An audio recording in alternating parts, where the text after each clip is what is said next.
याद है आपको वो दौर जब साल 2006 के जन आंदोलन में राजशाही को खत्म किए जाने के बाद नेपाल को साल 2008 में धर्मनिरपेक्ष राष्ट्र घोषित कर दिया गया था, जबकि इससे पहले तक नेपाल हिंदू राष्ट्र ही था।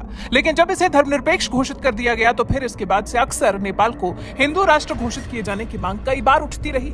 वजह है नेपाल में अधिकतर आबादी का हिंदू होना। इसी वजह से नेपाल में कभी न कभी आवाज उठती ही रहती है कि नेपाल को हिंदू राष्ट्र फिर से घोषित किया जाए। ऐसी ही मांग एक बार फिर उठी है। नेपाल में फिर से राजतंत्र के लौटने की बात कही जा रही है। चर्चाएं तेज हो गई हैं कि अब नेपाल एक हिंदू राष्ट्र बनेगा। नेपाल ही पूरी दुनिया में एक ऐसा देश है जो कभी हिंदू राष्ट्र रहा है। जी, ऐसे में फिर एक बार राजशाही को वापस लाने की मांग की जा रही है। कहा तो यह भी जा रहा है कि नेपाल को फिर से हिंदू राष्ट्र बनाकर प्रधानमंत्री का सीधा जनता से चुनाव कराया जाना चाहिए।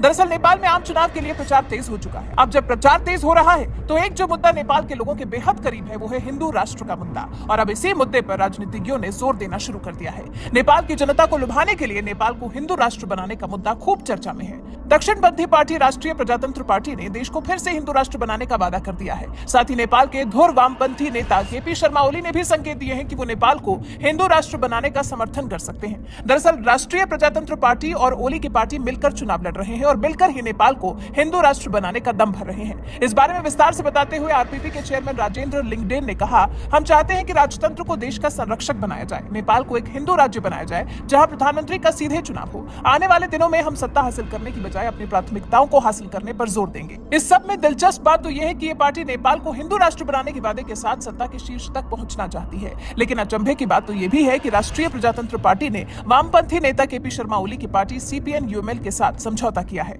आरपीपी का कहना है, प्रधानमंत्री का चुनाव सीधे जनता करे। पार्टी ने नेपाल को हिंदू राज्य बनाने का आह्वान किया है जो सनातन धर्म पर आधारित हो, जहां सभी धर्मों की पूरी आजादी हो। दरअसल आरपीपी ने यह वादा इसलिए भी किया है क्योंकि नेपाल में पिछले कुछ साल में वामपंथी दल शासन में रहे हैं। ऐसे में देश का लोकतंत्र खराब हालत में है। हालात को सुधारने के लिए संभव है कि यह वादा आरपीपी की तरफ से किया गया हो। अब सवाल ये उठता है कि आखिर नेपाल को हिंदू राष्ट्र बनाए जाने के मुद्दे की शुरुआत किसने की? पिछले साल अगस्त महीने में नेपाली सेना के पूर्व जनरल रुकमांगुट कटवाल ने नेपाल को हिंदू राष्ट्र बनाने के लिए अभियान शुरू किया था, जिसे हिंदू राष्ट्र स्वाभिमान जागरण अभियान नाम दिया गया था। रुकमांगुट कटवाल ने कहा था, यह अभियान धर्म के आधार पर पहचान और संस्कृति को बढ़ावा देगा। कटवाल साल 2006 से 2009 के बीच नेपाली सेना के प्रमुख रहे। 2008 में ही नेपाल धर्मनिरपेक्ष बना था, जिसके बाद उन्होंने कहा था कि मेरा लक्ष्य है देश की हिंदू पहचान को फिर से बहाल करना, न कि हिंदू कट्टरवाद को। कटवाल के अलावा नेपाल के 20 हिंदू धार्मिक संगठनों ने एक संयुक्त मोर्चा भी बनाया था, जिससे कि नेपाल का हिंदू राष्ट्र का दर्जा बहाल हो सके।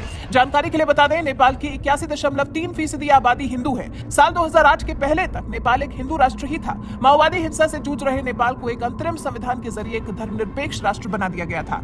इसके बाद साल 2013 में हुए संविधान सभा के चुनाव में राजा समर्थकों को मात्र 7% वोट मिले थे, जिससे साबित हो गया था कि नेपाल सेक्युलर देश है। इसके बाद से ही राजतंत्र के समर्थक नेपाल को फिर से हिंदू राष्ट्र बनाने की उम्मीद लगाए हुए हैं। अब ये उम्मीद इस चुनाव में भी पूरी होती है या नहीं, ये देखना वाकई काफी दिलचस्प होने वाला है। आपको बता दें, 20 नवंबर को संसद के निचले सदन प्रतिनिधि सभा के लिए मतदान की तारीख तय हुई है। कैबिनेट ने प्रतिनिधि सभा के साथ ही देश के 7 राज्यों के प्रदेश सभा का भी चुनाव उसी दिन कराने का ऐलान किया है। एक ही चरण में देश भर में संसद और प्रदेश सभा के लिए वोट डाले जाएंगे। अब देखते हैं इन चुनावों के बाद नेपाल के हिंदू राष्ट्र बनने की जो हवा चली है वो कितनी प्रभावी हो पाती है। वैसे आपको क्या लगता है कि आरपीपी सच में नेपाल को हिंदू राष्ट्र बनाना चाहती है?